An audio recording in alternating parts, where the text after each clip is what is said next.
Hello, family. Is there trouble in paradise between Israel and America? Are they indeed on the verge of breaking up their alliance and going separate ways? And why isn't the media not covering this in great detail? Now, I'm not saying it's completely over between them, but what I am about to prove to you is that the boys are definitely fighting with harsh feelings and lots of mistrust and accusations. So let's get into this article and see what's going on with Israel and America's alliance. I want to be clear that I do not agree with the harsh sentiments of this author who published this story. I do believe that you can state your opinion in a mature way without all the harsh name calling. So I will not be reading those parts of the article, but I'm going to read this article anyway because I believe that it shows the behind the scenes of what's really going on and why this relationship is on the verge of falling apart. This was published on January the 19th, 2023, and it is an opinion piece. It says, Netanyahu is breaking apart America's special relationship with Israel. Many in Washington fear it's only a matter of time before Netanyahu and his coalition of blank and authoritarians go too far, forcing the U.S. to reassess the alliance with Israel's government. That means Biden must have clear and irrevocable red lines. The special relationship between the United States and Israel is between the people of our two countries, not our governments. This is being demonstrated with potentially very destructive consequences in the wake of Israeli Prime Minister Benjamin Netanyahu's decision to pursue personal powers at any price. Netanyahu is creating circumstances in which not only will the often strong working relationship between Israel's government and America's be severely tested, it may become impossible for the Biden administration to view the current Israeli government as sharing interests or even as an ally. The U.S. government will resist issuing public statements to the effect that Israel is now understood as a pariah state and an active enemy of many vital U.S. national interests. They will and should work to try to maintain ties where possible and to guide the Netanyahu government away from decisions that may irreparably harm the relationship. But many in Washington fear it's only a matter of time before Bibi, which is a nickname for Netanyahu, makes America choose between Israel and the values the U.S. holds dearest, effectively demoting Israel from ally status to that of fair-weathered friend and sometimes opponent like Turkey, Saudi Arabia, Hungary, and other nations that the U.S. must work with but whom Washington does not trust. Ironically, Bibi has caused this once unthinkable chasm by signing on to a global movement that actually has prominent adherents in the U.S. The origins of the movement are, of course, in Moscow. The American billionaires behind the far-right attempt to destroy liberal Israel. Netanyahu's plan for regime change ridicules the ideal of shared values with America. Trump compares Marxist thugs FBI to Gestapo Germany Nazi-era secret police. Pro-Israel Democratic senator asked not to meet with far-right parties during Israel visit. And so it's just a snowball of effects of things that's going on. Netanyahu, like Trump and the American right, like Orban and Bolsonaro, like Marine Le Pen and Italy's neo-fascists, has for years now promoted an ethno-nationalist authoritarian agenda that is now calling into doubt all the values that once bound Israel and the U.S. U.S. National Security Advisor Jake Sullivan's Wednesday visit to Israel revealed that the Biden administration's strategy for now is to put the best possible face on the relationship and identify areas like containing the Iran threat where cooperation between the two countries is possible. But behind the scenes in Washington, the question is, How far will Bibi go? And what would be the tipping point that would cause a rift? What would the Israeli administration have to do so that the U.S. would have to actively oppose it?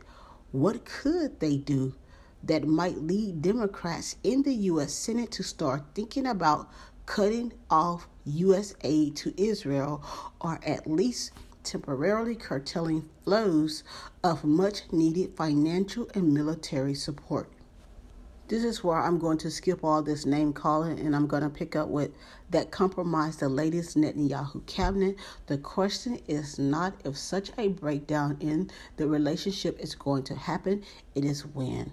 What is important now is that behind the scenes, the U.S. administration makes the red lines clear. They must communicate in no uncertain terms that should the Netanyahu administration further weaken democracy, eliminate judicial independence, effectively annex the parts of the West Bank Israel has not already illegally seized, attack LGBTQ plus rights, draw closer to Russia, and further oppose U.S. goals in Ukraine, or further strip away more rights of the Palestinians, that the U.S. will actively condemn the behavior, as Tom Friedman enjoined in the New York Times, and that it will have direct, immediate negative consequences for the U.S.-Israel relationship, including the provision of aid.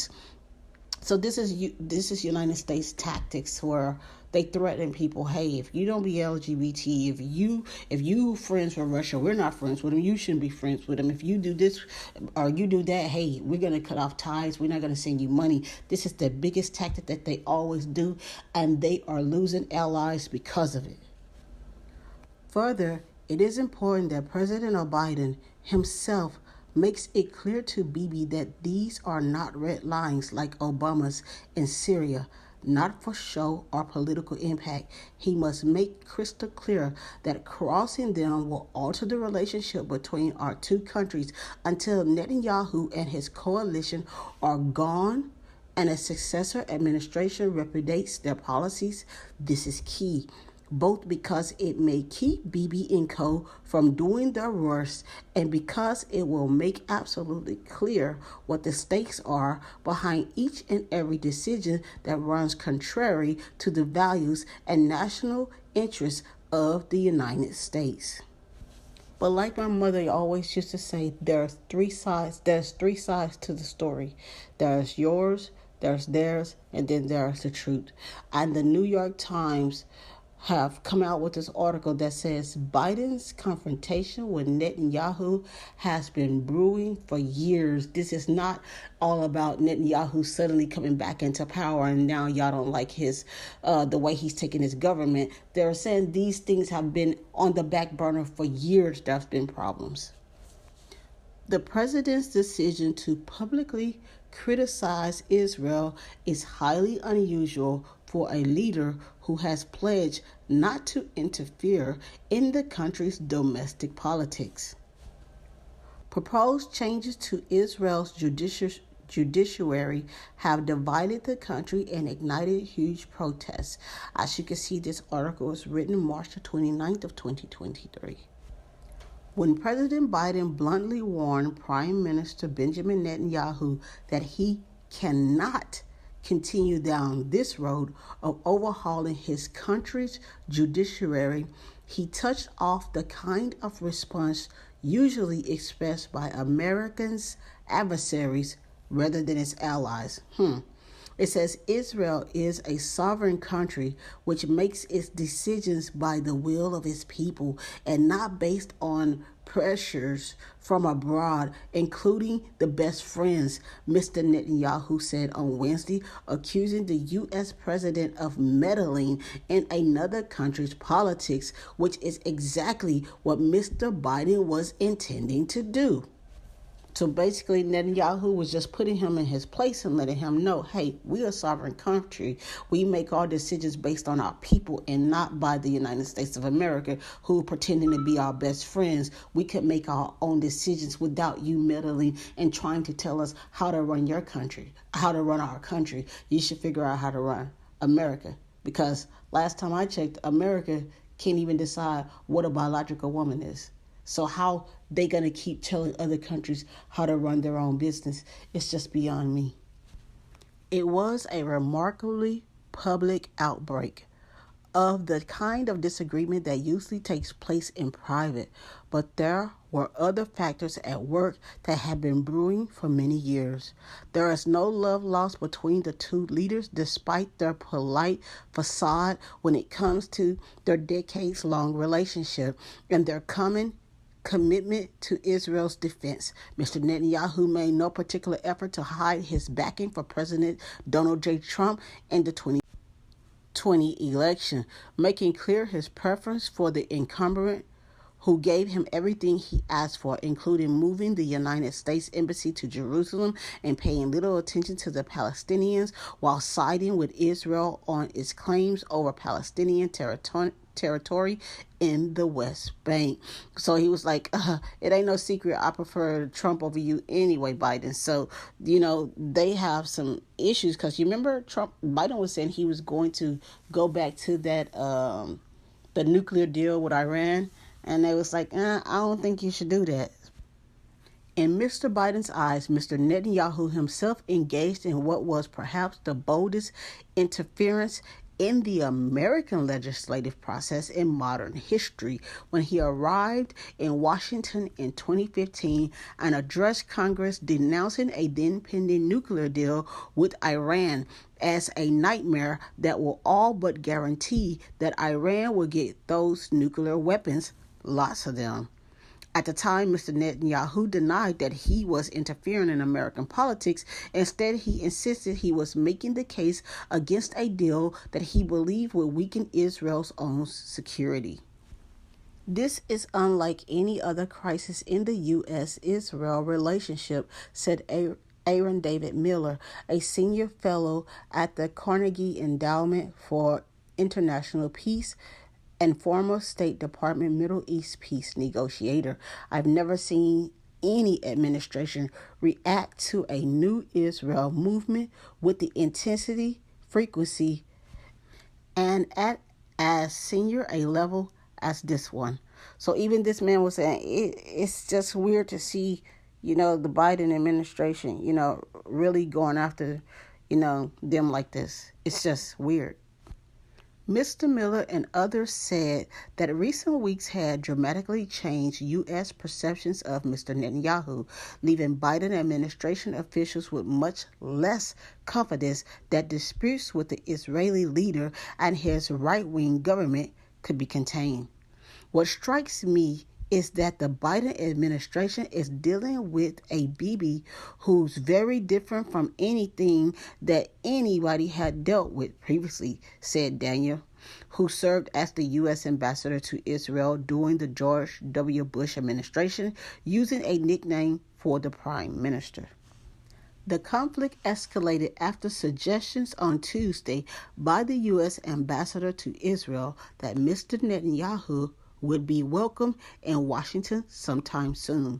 But Mr. Biden made it clear that such an invitation was not in the cards. When asked whether Mr. Netanyahu would be invited to the White House, the president replied, no, not in the near terms.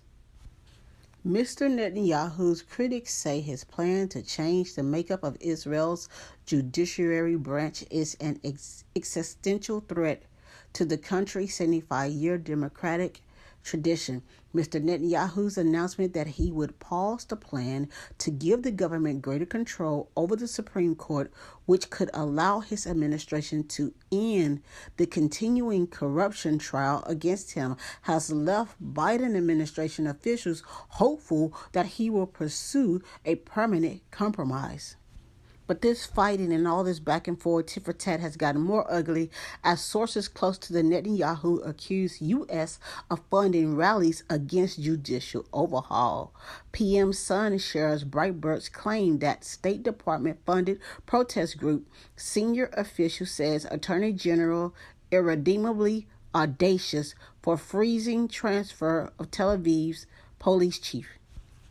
A senior government official traveling in Prime Minister Benjamin Netanyahu's entourage on his weekend trip to Italy claimed on Friday, without offering evidence, that the mass protests against the government controversial judicial overhaul were partially funded by the Biden administration.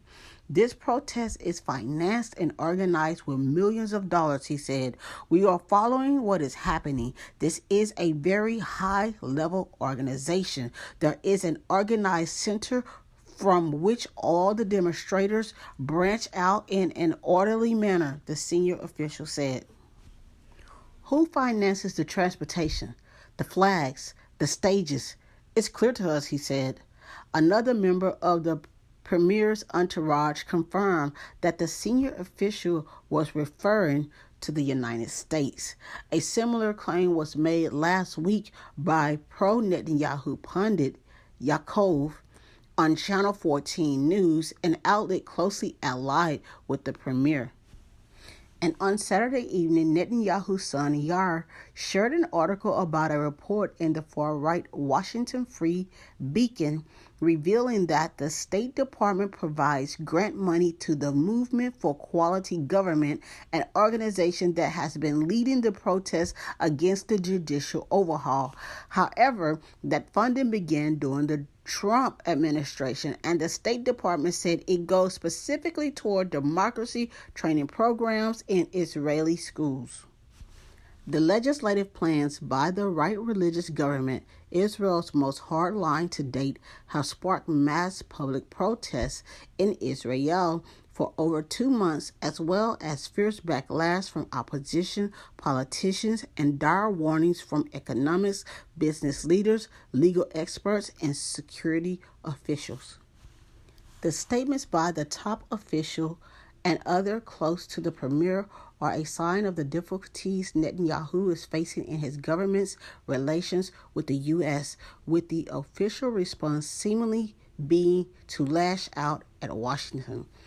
Over 2 months since entering office, Netanyahu has yet to receive an invitation to meet with U.S. President Joe Biden at the White House for a number of reasons, according to a senior Israeli official who briefed reporters during the premier visit to Rome.